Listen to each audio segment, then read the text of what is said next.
नमस्कार। The news house के खास कार्यक्रम मिड डे में आपका स्वागत है। आज हम मध्य प्रदेश में खोती हुई राजनीतिक विचारधाराओं पर बात करेंगे। प्रत्येक राजनीतिक दल के मूल में एक दर्शन होता है और उस दर्शन के आधार पर यह तय होता है कि इस विचार से के आधार पर जुड़े लोग क्या करेंगे और क्या नहीं करेंगे। इस दौर में खासकर मध्य प्रदेश में वे सारे अवरोध खत्म दिख रहे हैं जो किसी राजनीतिक दल और उसके नेताओं की पहचान होती थी।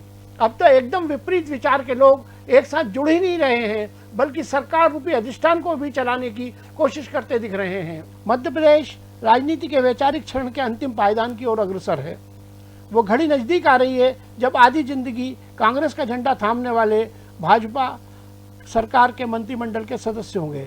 ये मध्य प्रदेश कांग्रेस का एक धड़ा है और उसके मुखिया ज्योतिरादित्य सिंधिया अपना वैचारिक आधार और सिद्धांत बदलकर राज्यसभा सदस्य बन गए हैं। कांग्रेस छोड़ते समय उनकी दलील थी उन्हें वहां सेवा का मौका नहीं मिल रहा है। कोविड-19 ने और उनकी नई पार्टी ने उन्हें वो अवसर दिया, पर वे सेवा में दृष्टिगोचर तो नहीं हुए, बीमार जरूर हो गए। आम कांग्रेसियों में उन्हें लेकर काफ़ी अधिक आशाएं थीं। उन्हें वैश्विक परिप्रेक्ष्य में भारत को अग्रणी बनाने की दिशा में ले जाने वाला सक्षम राजनेताओं का अग्रिम प्रतिनिधि माना जाता था। उनके खानदान और शैक्षिक अवधान को कांग्रेस में सब जानते हैं। यहाँ तक कि राहुल गांधी भी कॉलेज के दिनों में सिंधिया के साथ अपने संबंध पर गर्व करते थे। लेकिन अब आधुनिक और सुसंस्कृत नेता के सारे गुणों के बाद भी उनकी विचारधारा की व्याख्या करना अब तो बहुत मुश्किल है। वैसे तो इन दिनों गांधी, नेहरू, मौलाना आज़ाद और अन्य द्वारा स्थापित सैद्धांतिक नींव आधारित मूल कांग्रेस भी तो इतिहास की बात होती जा रही है। इस सारी कवायद अर्थात ज्योतिरादित्य सिंधिया का भाजपा में शामिल होना राजनीतिक रूप से सुरक्षित ठिकाना पाने का काम था, जहां उन्हें आडंबर के तौर पर भी विचारात्मक झुकाव दिखाने की बात सोचनी ही नहीं होगी।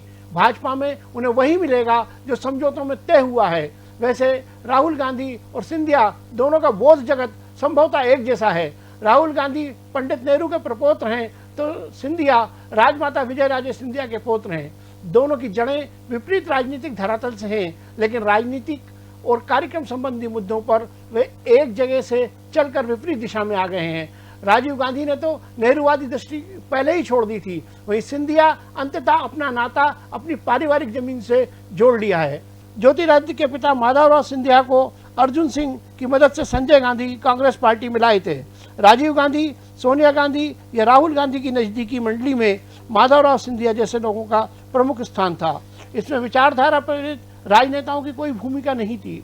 नेहरू काल में और उसके पहले कांग्रेस के पास ऐसे सहयोगियों की विशेष मंडली थी जो तकनीकी प्रबंधकीय रुझान वाले न होकर विचारधारा से प्रेरित थे।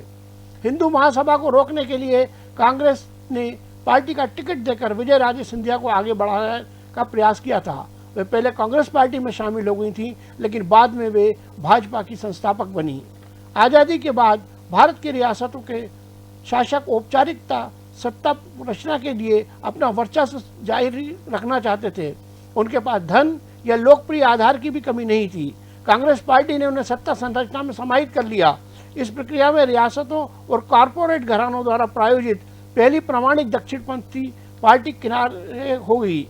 नए दौर में स्मार्ट, अंग्रेजी भाषी, विचारधारा विहीन प्रबंधकों द्वारा राजनीति को जो शक्ल दी गई, उसमें सीनियर और जूनियर दोनों सिंधिया फिट बैठे। अब कांग्रेस पार्टी सत्ता से बाहर होने से विचारात्मक गर्भावधि का ज्योतिरादित्य इंतजार नहीं कर सके। आज देश में विचारधारा का संकट है। इसे विडंबना ही कहेंगे कि कांग्रेस को आज ऊपर के नेताओं ने हथिया रखा है, जबकि भाजपा को तैयार करने वाले नेता हाशिए पर धकेले जा रहे हैं। सिंधिया के साथ विचार बदल आए नेताओं को कारण भाजपा में भी असंतोष है। इसे कथित अनुशासन कब तक दबा पाएगा? इस परिदृश्य में ज्योतिरादित्य सिंधिया का पार्टी से निकलना, अभी सांसद, आगे मंत्री होना खुद उनके लिए ठीक हो सकता है, उन दोनों विचारधाराओं के लिए तो कतई नहीं हो सकता जिसमें वे थे या अब हैं। कांग्रेस के लिए बेहतर निजात ही नहीं है। भाजपा के मूल से जुड़े लोगों के लिए भी ये समझौता सम्मानजनक कहाँ है? वास्तव में ये दोनों पार्टी के पास कुछ नयापन लाने का अवसर है, लेकिन अपने सामाजिक आधार के विस्तार के लिए मेहनत कांग्रेस को ज़्यादा करनी होगी। वैसे अनुशासन तो अब भाजपा में भी दरकने लगा है। द न्यूज़ हाउस के खास कार्यक्रम मिड डे में आज इतना ही। कल फिर किसी नए विषय के साथ मिड डे में मिलेंगे। तब तक बने रहिए द न्यूज हाउस के समाचारों के साथ। नमस्कार। एमपी में कैसा है उपचुनाव का इतिहास? बाई इलेक्शन का गणित है कितना खास? किस दिग्गज की है उपचुनाव में महारत और किसके पास है चुनाव जिताने की ताकत?